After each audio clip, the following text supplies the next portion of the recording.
Okay, so let's move on. Let's talk about Jess Hilarious and these rumors that are circulating saying that she got fired from the Breakfast Club before she even began hosting for the Breakfast Club. She got fired.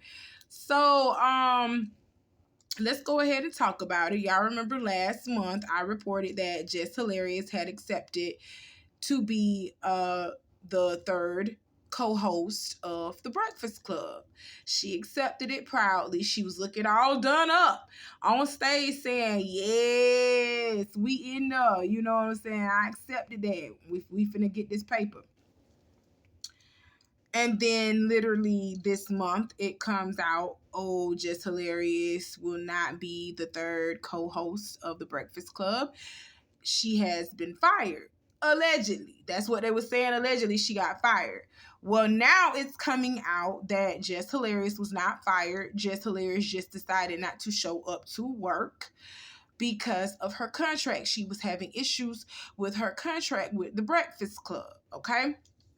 The Breakfast Club wanted to pay Jess Hilarious $150,000 to $200,000 per season, or was it per episode? I'm not sure how they get paid, but they was only trying to give Jess Hilarious $150,000 to $200,000 to be on the Breakfast Club, whereas DJ Envy and Charlamagne the God are making $1 million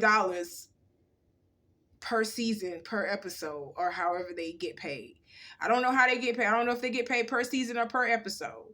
But Charlamagne the God is reportedly making, I want to say, close to $2.5 million off of the Breakfast Club. And DJ Envy is like a whopping 1.5 million, almost $2 million.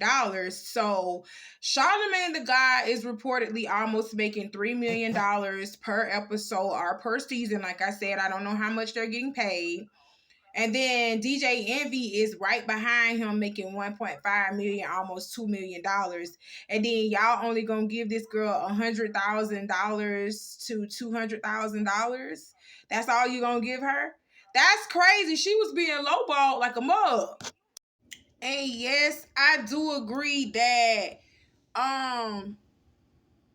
she was being lowballed, but at the same time, I wasn't expecting Jessie to make millions of dollars like DJ Envy and Charlamagne the God was too. So she can't come in the game starting off making the same amount that the fellas who started this whole thing is making. You see what I'm saying? So we got to crawl before we walk. So I was thinking like a good, like 300,000. You know what I'm saying? A good 300,000, 350,000. You know what I'm saying? Y'all put her at the bottom. Like you put her at the bottom of the totem pole. And Jessie lives in Baltimore. So she was going to probably have to relocate to New York City for a little bit so that she could do all that. Then she still was doing Wild 'N Out. Then she got her YouTube channel. Jessie still has a lot of stuff that she's doing. So she had to take all of that into account too, on top of the low pay that y'all was trying to give her. So she said, hell no. And I don't blame her. Not at all. I don't blame her at all. Now, like I said, granted, I wasn't expecting her to get the same pay as the fellas before her, but she should have got something. Y'all should have gave her something more than that. Are you crazy? Do you know she got a whole team behind her? She got to pay her whole team to get set up to do this. And y'all giving her $100,000 to $200,000? Y'all crazy. Y'all are crazy. Everyone wants to know, where is Jess? What's going on with our new third host? Huh? Where's Jess? Jess? I don't know what Jess is. Jess has a podcast called the Carefully Reckless Podcast on the Black Effect iHeartRadio Podcast Network. She's doing stand-up, just doing her thing. Well, I guess the better question is, Where's our third host? That is a great question. I would really like to know the answer to that. I mean, I just came from downstairs. It was just me and Envy doing the show again. Right. Everybody saw us rotating guest hosts, last year. Right. And we said we were going to start 2024 off with a new host, and that hasn't happened yet. I know it's a little hard for you to answer these questions, but just, I thought Jess was the host. She made an announcement, and we were all excited to have her.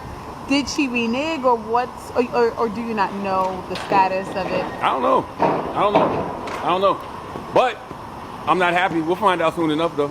Can we see another guest host popping in maybe next week? Oh, no, I'm not doing that no more. No. Is there like a runner-up, just in case Jess doesn't want to do it? People said Claudia. Is that a good one, you think? Or? I don't know anything about any of that. I just know that I'm not happy, but I'll tell you when I am. Thank you, Charlamagne. All right, peace. Ciao. Okay, so y'all just saw that clip, right? That just happened a couple of hours ago. So Charlamagne the God is claiming that he don't know what's going on with this third host situation, but he's not happy with it. And he also said he ain't rotating no more guests out. So, and he's supporting Jess. He ain't saying anything like down talking towards her. He's supporting her. So it kind of sounds like, yeah, there was something wrong with that girl contract. It was something wrong with that girl contract. That girl didn't get fired. She didn't just show up for work to be like belligerent and just like insubordinate. It was something wrong with that girl's contract. Charlamagne the God said he's not happy. And you know what? I saw their chemistry. Jess Hilarious, DJ Envy, and Charlamagne the God. I seen all their chemistry. It was a good chemistry. So, yeah, I'm just going to be honest with y'all. Charlamagne the God can't make those type of decisions. He's not a powerful exec. He's just a voice. He's just a face. He's a puppet. That's what they use him for. So he doesn't have these decisions to fire and hire anyone. He can make recommendations. You see how I put that? He can make recommendations, but he can't hire and fire nobody. So that's probably why he's upset, because these people ain't getting it right with Jess. And he can't come out and say that. He can't come out and say they fucking with her money and they playing with her contract. And I'm not happy about it, because she's it. She's a good fit for the show. But he can't come out and say it. Okay, the last point that I want to talk about for today. Everybody is upset with Miss Taraji P. Henson because it seems like she's backpedaling on her statements that she put out during the press release for The Color Purple.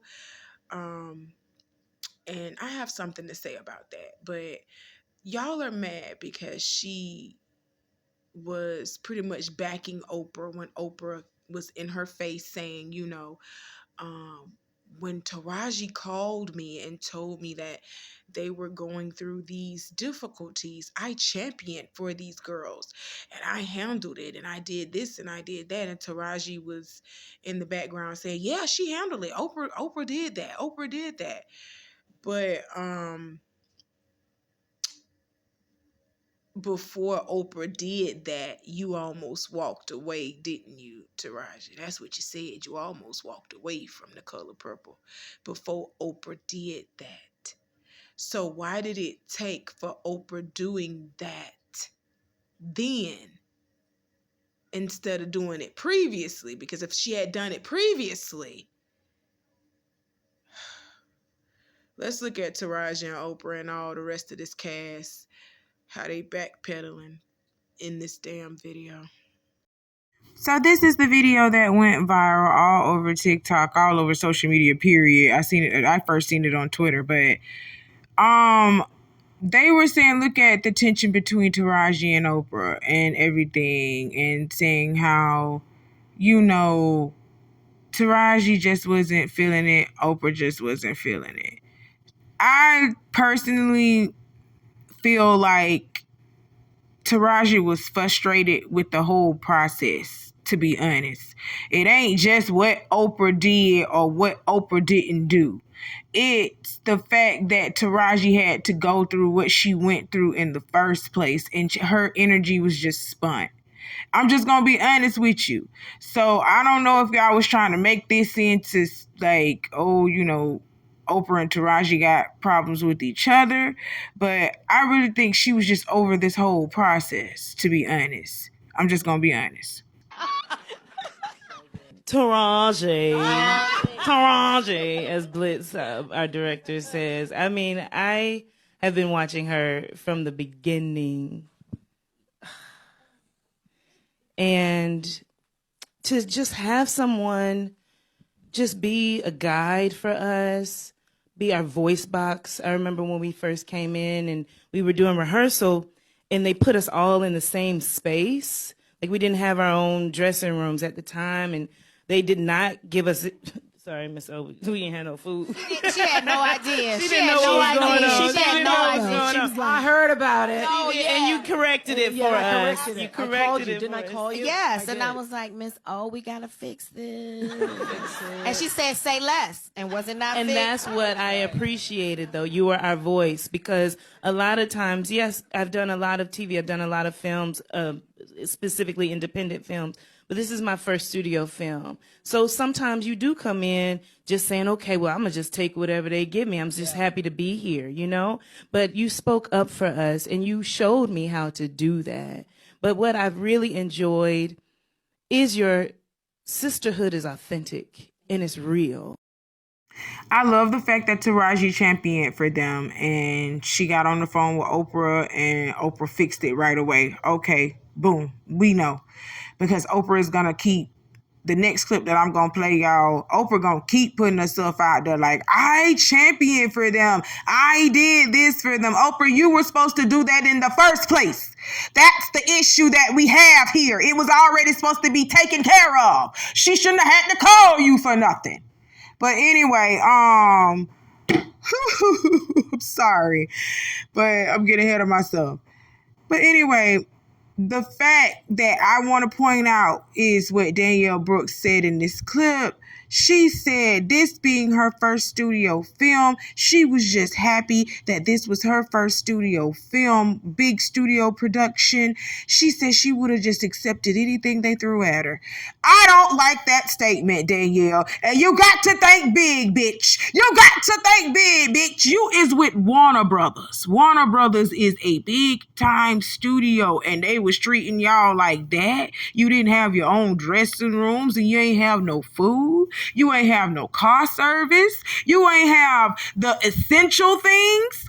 But they still wanted y'all to get up and report your ass to work and do it on time and do it with a smile on your face. You better do it and you better do it right. They wanted you to do that, didn't they?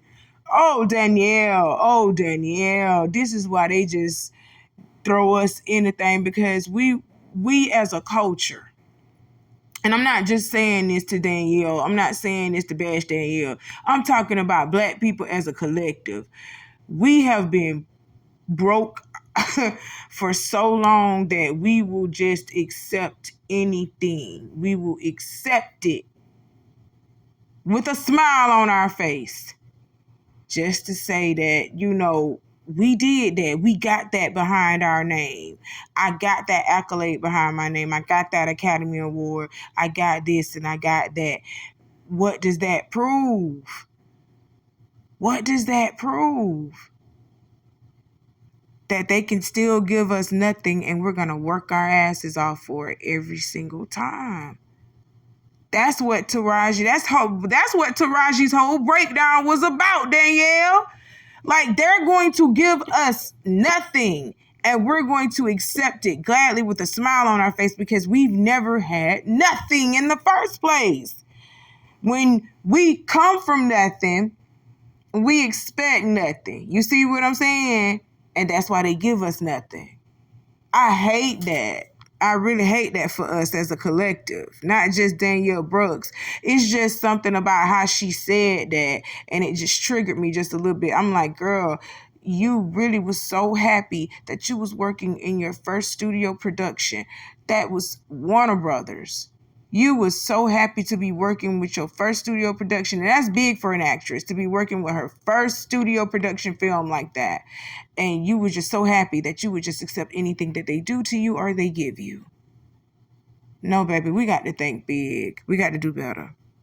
About this backpedaling situation here, with Taraji and Oprah, guys, if y'all don't look at it and see what it is for real, she really ain't have no choice in the situation. She had to backpedal. She really ain't have no choice in the situation. She had to backpedal because Oprah eventually did take care of everything that she was complaining about, everything that she was saying that they needed. Oprah took care of it. But the issue was, why wasn't it handled in the first place? Why did I even have to make a complaint about this in the first place? It already should have been handled. Okay, that's what Taraji's issue was. And Oprah is trying to keep herself out of the hot seat. And I'm just going to be honest, Taraji ain't got Oprah money. So Oprah starts putting in that work against Taraji. Taraji will never work again.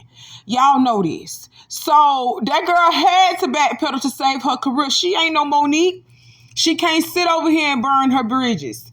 She can't sit over here and just say, I'm going to set this bitch aflame and then float on my own. She can't do that. She does not have that type of brand to even do anything like that. So, yeah, she backpedaled a little bit and she was like, oh yeah, Oprah did it. She took care of it. She took care of it. The issue was, why did I have to call you in the first place for you to take care of this, ma'am? You should have already had this taken care of. You handpicked us to be in this movie. So why in the fuck didn't you give us the treatment that we were handpicked out to receive? So you just don't think of us that like nothing. You think little of us. We just gonna just come here, shut up, shuck and jive and work. That's what we supposed to do, huh? That's how Taraji felt.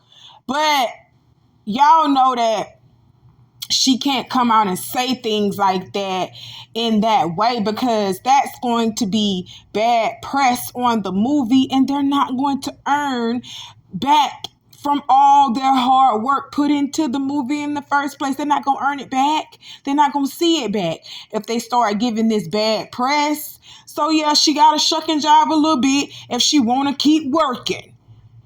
So I seen it. I saw it. She backpedaled just a little bit, but let's continue on. With Oprah and Taraji, what do you want to share with the class?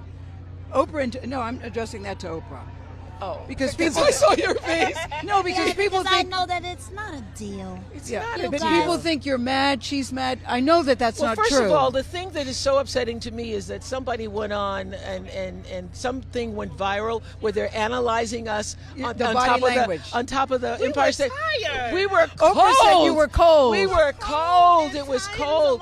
Yeah, there's a whole thing we had done that day. Yes. That was the fourth thing we had done that day. First of all, I just want to say that from the beginning, when I got the first phone call that they were being asked to rent cars because they were in the middle of rehearsal. Well, I asked for my own car because I like to drive myself. I'm a Southern woman. So I heard that Taraji was upset because she'd been asked to do a rental car. I personally called Toby Emmerich, who was at the time the head of Warner Brothers, and he said, well, that means we have to do cars for everybody. Then I said, then we do cars for everybody. And if it's necessary, I will pay for the cars myself. He goes, well, we don't want you to do that. Yes. So, from that was one thing, trailers were another thing, food was another thing. And everything got handled. I just I don't even know. You know what? It's so disturbing to me. Why is my name even in this conversation? Because you're Oprah Winfrey. Can I say something? Why is my name in this conversation? Can I say something before we leave? Because I have just been the champion for everybody. Yeah. I want to just say one thing. I'm a mother of young kids. Social media has become a thing. Social media has become a thing where they will take something that's not even true and run it and run it and run it. Yeah. And sometimes it's almost like, you guys, some of the interviews you're posting happened long ago, or it wasn't that, and they will take things. Yes. So at the end of the day, when we first said that this movie was going to be a healing thing at CinemaCon, I knew, without a shot of a doubt, that people would try to break that down. Anything that has healing a part of it, they will do so. So we All have the to haters. overlook all of that other stuff Yeah. and keep shining bright, because this movie, The Color Purple, is healing the land, Yes. baby. So no matter what, I just want to say, Yes. it's nonsense. There is But, no thing. but there isn't anything, because what I know is no you've been a thing. champion of Been a Taraji champion and everybody. And everybody. And Yes. that's the only point And that trying to make sure that everybody got exactly what they needed. First of all, I am a producer. Scott is a producer. Yes, We yes. are not the studio. We are not the studio, But I okay? tell you what, The this stu- is my first time getting a Golden Globe, and I do not want to miss that carpet, y'all. Okay, y'all, I want to say this too. I don't like how y'all was trying to make it seem like Taraji and Oprah were beefing with each other, because they weren't. I don't understand that. I don't like how y'all was trying to make it seem like Taraji and Oprah were beefing with each other. Taraji simply said that she almost had to walk away from Color Purple because of the pay, because they wanted her to do all this damn work in this studio production film, and they were not paying her what she was worth. That's what she was saying. Then Danielle Brooks came out and said certain things were in place. They didn't have food. They didn't have dressing rooms. Taraji had to go off and say this. Y'all need to get your shit together. Taraji didn't come out and say this. Danielle Brooks said this. But Taraji was the one that went to Oprah and say, Oprah, you got to fix this. She didn't say she had an issue with Oprah. She said she saw the issues that were going on, and she saw little to nothing in her pay. Little to nothing in her pay. And she said, I'm sick of it. I worked too hard. We got to do promos for this film. We got to do this. We got to do that. And whatever we're doing on the side, or whatever we're doing in between, we have to put on hold for doing this film. And we're working for this film like half of the year. And for y'all to not pay us what we're worth, for y'all to not feed us, for y'all to not have our own dressing rooms, for y'all to just treat us like this is just ridiculous. That's what Taraji said. So I don't know where this shit about this Oprah beef, I don't know where this Oprah beef and shit was coming from. I guess because Oprah's name was, she's named as one of the main producers on the film. That's why y'all felt like, oh, y'all need to, get at Oprah. But I don't know why Oprah and Taraji were thrown up against each other in a beef. No, Taraji said what she said. Shit went right, and it needed to be fixed. What we were getting on Oprah about, now this is what we were getting on Oprah about. Oprah, the shit should have already been done, and shit should have already been set in place before Taraji and the rest of them girls got on that set. That's what we was talking about. We was like, that shit should have already been done. Like, that's our issue. Now that's the people's issue. We was like, Oprah, you sitting over here saying you're championing for everyone in this film. You're championing for them. You're doing this and that for them. But it wasn't until Taraji started complaining and telling you like you got to get your shit together that you didn't start getting your shit together. You wasn't thinking about them girls because you're already straight. You're already taken care of. That's why you wasn't thinking about them girls. It took for Taraji to tell you, Miss Oprah, we need to fix this, because if Taraji would have been like Danielle Brooks and said, oh, we working on a studio production film, I'm just happy to be here. I'm just going to work and I'm just not going to say nothing. I'm going to do what they tell me to do. I'm just happy to be here. If Taraji was like that shit would have never even got done for them girls. They would have still been going to work with no food, still been going to work with no dressing rooms, still been going to work with lesser pay. They would have still been doing that. That's the issue that I have. That's the issue that I have with you, Oprah, that you were literally willing to sit up there and let them go through that. If Taraji wouldn't have said anything and she would have been a Danielle Brooks, You would have let them go through that because you already made your money. You a billionaire. You already straight and you taken care of. That's bullshit. So y'all seen that, and all I want to say is, Fantasia, hush your mouth. You are so ready to become used by these people so you can get that money. You are so ready to tap dance for these people. Why fuck would The Color Purple be a movie about healing when this is a movie about trauma, Black women's trauma at that? This ain't no healing movie. The Color Purple is healing the land, baby. The Color Purple is healing. No, it's not healing the land. It's reminding Black women of trauma that we have had to face from our male counterparts, that some of us are still facing to this day from our male counterparts. So it ain't healing nothing. that ain't healing nothing. It's pretty much putting our trauma and pain in front of our face in the camera. You're exploiting trauma and pain and trying to turn it into a happy musical.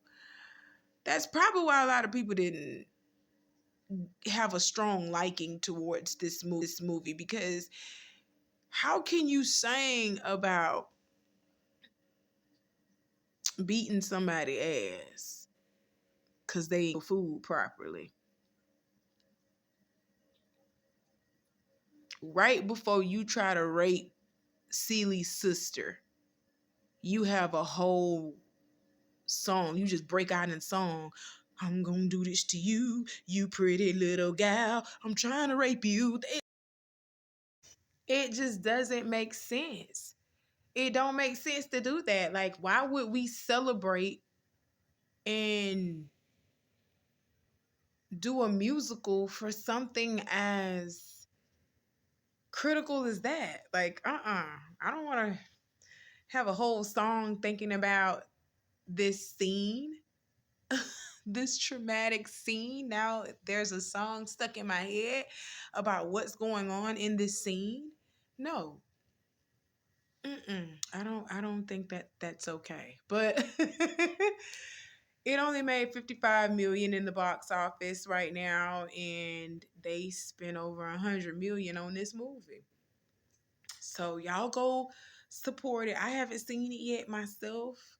I'm not big, like I told y'all, on musicals. I'm not big on musicals like that, but I try to give this a try. You know, I try to go and look at this and see what this is about. Okay. But MoNique has spoke out about this incident, and let's listen about what she has to say. She spoke out about what Taraji P. Henson had to say and the backpedaling that Taraji P. Henson has done with Oprah now. So let's hear what she has to say about it. And I just want to give you step by step, okay? Mm-hmm. When you hear those sisters say, when we showed up, we didn't even have any trailers. When we showed up, there was no food. When we showed up, we had to get ourselves to the set. When you hear all of these things, and who was at the helm of this production, James? Oprah Winfrey. Okay, so when you hear all of these things, and then you start saying, see, this is the treatment of the Black actress. It's nothing new. It's nothing new that the trailers are subpar. It's nothing new that either the food is subpar or there's no food at all. That's nothing new. So when Oprah Winfrey sits at the helm and Taraji P. Henson says, it's an honor that we were handpicked. We were handpicked for this movie. Well, if they were handpicked for that movie, those women should have been taken care of from the moment go. Right. There's no way they should have walked up and there were no trailers. There's no way there was no food. And then when you hear Oprah say, but when Taraji called me What did I do, Taraji? Lady O fixed it. When Taraji called Oprah, what happened was, James, Oprah got caught. That's what happened. And if you look up the title of producer and what it is a producer's job is, you'll find that what Oprah fixed should have already been prepared when they got there under the title of producer. MoNique is a very classy woman. MoNique is a very, very classy woman. But you want to know something that I can't stand? I can't stand that when somebody is talking to you, MoNique, your husband comes in and he butts in the conversation like he's the one that's making the paper. Like he's the one that's out here putting in the work. You get what I'm saying? I don't like that. When somebody's asking you, MoNique, a question, your husband should not be answering for you. We don't want to hear your daddy. We want to hear you. Hey, ain't that's what she called him? She called him daddy, don't she? We don't want to hear your daddy. We want to hear you. We want to talk to the woman, the comedian, the hard worker that is putting in the work in these movies. We want to talk to the legend, MoNique. We ain't studying your husband. That junk just make me cringe every time when somebody trying to talk to you or say something to you, he starts butting in the conversation. You a manager, sit there and manage. That's all you have to do is just sit there and manage. Ain't nobody asking you to say nothing. Oh my God. And I know a lot of people gonna get on me for saying that, oh, you ain't used to a husband and wife duo. MoNique is not a duo. MoNique is MoNique. She doesn't need anybody else. You get what I'm saying? Now, on the business side, when they talking about the business side and the percentages of things, that's when he needs to start opening his mouth and start talking about that because that is his forte. When they're asking about shows, booking her for shows and things like that, that's his forte. Hotel accommodations, him making sure that she got everything laid out, making sure that she's properly taken care of on the road. That's his forte. Things like that. But when she is in interviews and she is having interviews, he does not need to be present or butting in her interviews. That's crazy. That's just my opinion. That's just me. That's just me. Okay? But anywho, I agree with MoNique. So Taraji, you doing all that backpedaling for Oprah because you still got to keep your job and you don't want to be looked at in the industry as difficult or hard to work with, like MoNique. So that's why Taraji is backpedaling, guys.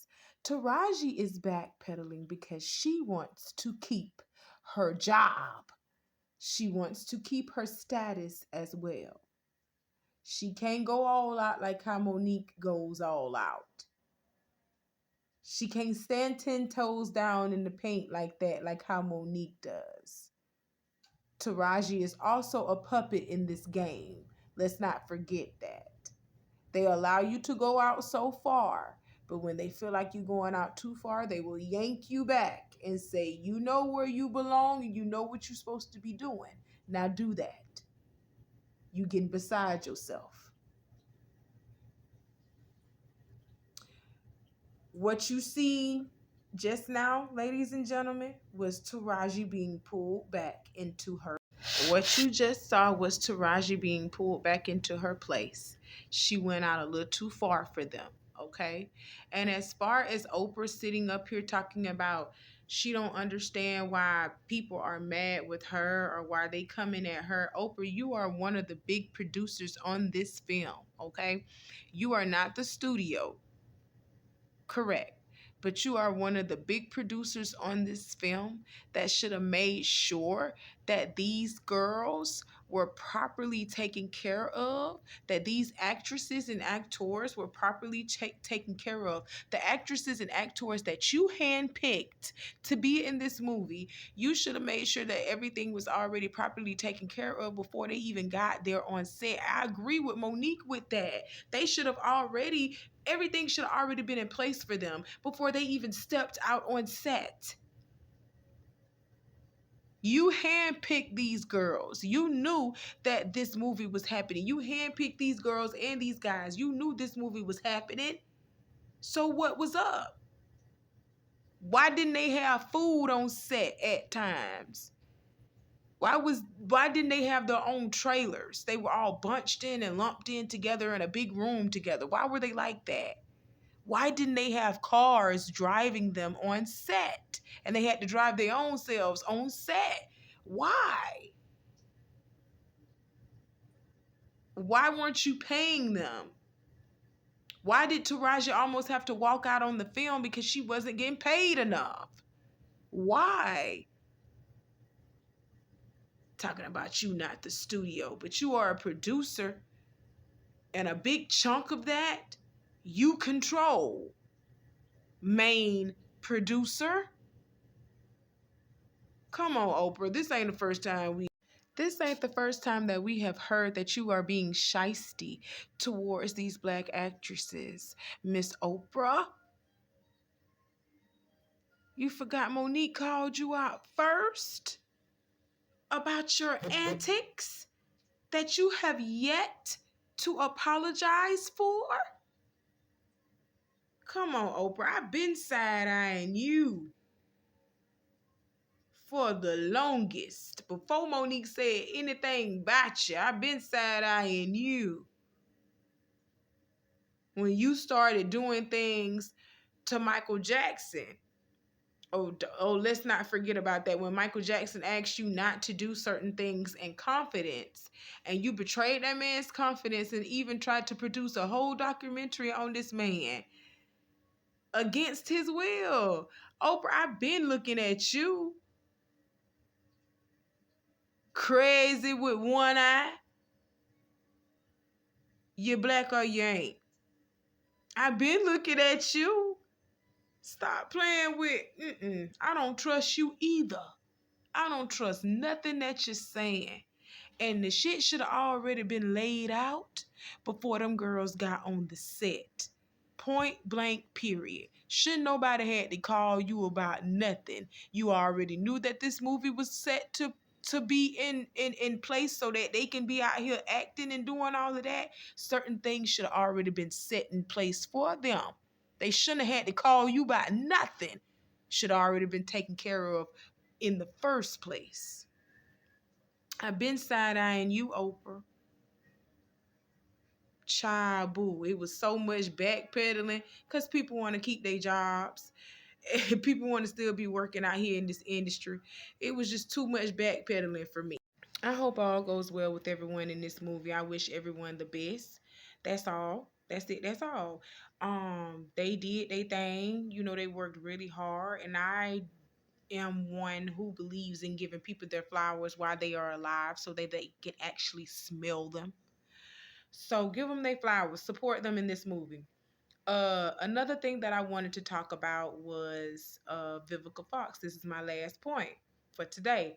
Y'all thought that Viva Fox was shading Taraji P. Henson by saying she ain't never had them problems that Taraji P. Henson had. So let's listen to Vivica's statement, and then I'm going to come back with the rest of my commentary. So we want to know, do you feel like now is the perfect time to have the conversation that Taraji kind of continued over MoNique? You know, you're an actress, you've been out there. Is this the perfect time to kind of talk about that in the right platform? You know, darling, to each his own. Do you know what I mean? I'm very happy, very blessed. And to each his own. I didn't have that experience, so, you know, but to get your piece out is important. I totally understand that, and I love my girls for looking out for each other, but I'm good. Gabrielle Union is standing 10 toes down on liking these shady tweets about Vivica A. Fox. Y'all gotta see this. Gabrielle Union has been facing a little bit of backlash because people were saying she was being shady by liking a couple of tweets that were throwing some lightweight shade at Vivica A. Fox after Vivica said that she had not experienced the same thing Taraji P. Henson had been experiencing in Hollywood. Gabrielle Union liked a tweet saying, and Vivica A. Fox has not experienced the success that Taraji had experienced. Next. After seeing this, I ran to Gabrielle Union's Twitter to check her likes, and while I didn't see her liking that tweet, I did see her liking tweets very similar. So this just lets me know that she more than likely started seeing the backlash and unliked the tweet. While Gabby quickly unliked the tweet, you know how Twitter works. They got that screenshot quick, fast, in a hurry. Somebody posted the screenshot and said, "This is crazy," and we had a user respond, and Gabrielle Union liked her response. The user responded, "Listen, Gab isn't the shady one here. That's all Vivica, cause why the F is she talking? Why is she actively working to undermine what Taraji is saying about her mistreatment and the systematic mistreatment of black women in Hollywood while starring in Tubi movies?" She also liked another tweet stating, "If anyone knows what it's like to be undermined publicly by a black peer after coming forward with their own allegations of discrimination/mistreatment, it's Gabrielle. Folks will throw you under the bus if it means keeping a seat or, in Vivica's case, the slim chance of being invited." I cannot believe that Gabrielle Union is liking these tweets. She clearly has an issue with what Vivica said. I'm curious to know if Vivica is going to respond to this entire situation. You guys, this is getting crazy. I'm going to need for them to wrap this press tour for The Color Purple up expeditiously because it's a lot going on. I'm curious to know what y'all think about this entire situation. Let me know in the comments. Peace. Okay, y'all seen them clips that I just played, but Miss Vivica Fox was not shading Taraji. Okay, just because she is a black actress in Hollywood does not mean that she experienced the same things that Taraji has experienced. Just because I am a black woman in Florida, in America, does not mean that I have gone through or experienced what majority of these black women in Florida in America have experienced. I am a black woman with my own experiences. Okay? I will have my own experiences in my life, and you will have your own experiences in yours. Will some of our experiences be similar to one another? Hell yeah, some of them might be, and some of them might not be. But we can't just lump each other together, all together, because we're black.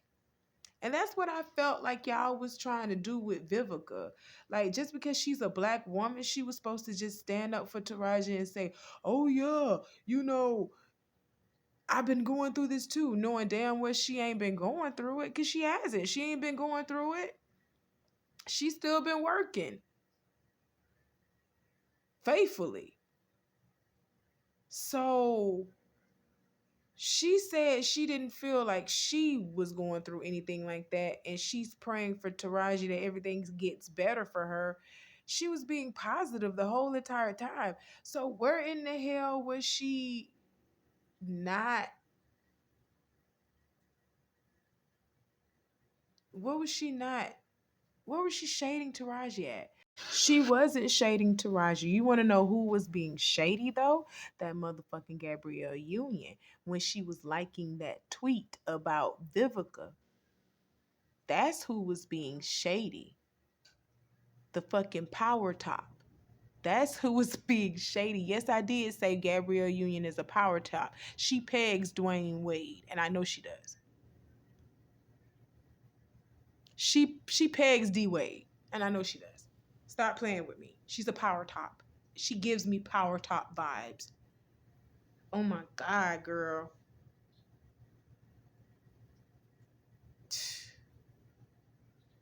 Sit down, Gabby. Sit down, because we can call you out about some things that you've been doing too that is quite questionable. We can call you out about a few things. So you might want to sit this one out, Fat, if you know what's good for you. Stop being a mean girl and stop picking. Because you got some skeletons in your closet too, Missy. Stop playing. Well, Vivica wasn't shading Taraji at all. She just said what she said. I didn't experience nothing like that. But I hope things get better for Taraji. What else could she say? There's nothing else for her to say. She ain't finna fuck up her bag. She doing good. Child, y'all are a trip. Y'all are a mess. Y'all better get yourselves together. I love y'all. I'll see y'all later on. I gotta get up real early, so I'm gonna cut this short. I love y'all. I'll see you later on. Y'all do what Auntie told you to do in the beginning of this video because I will not repeat myself. I love you. See you later, babies. Bye.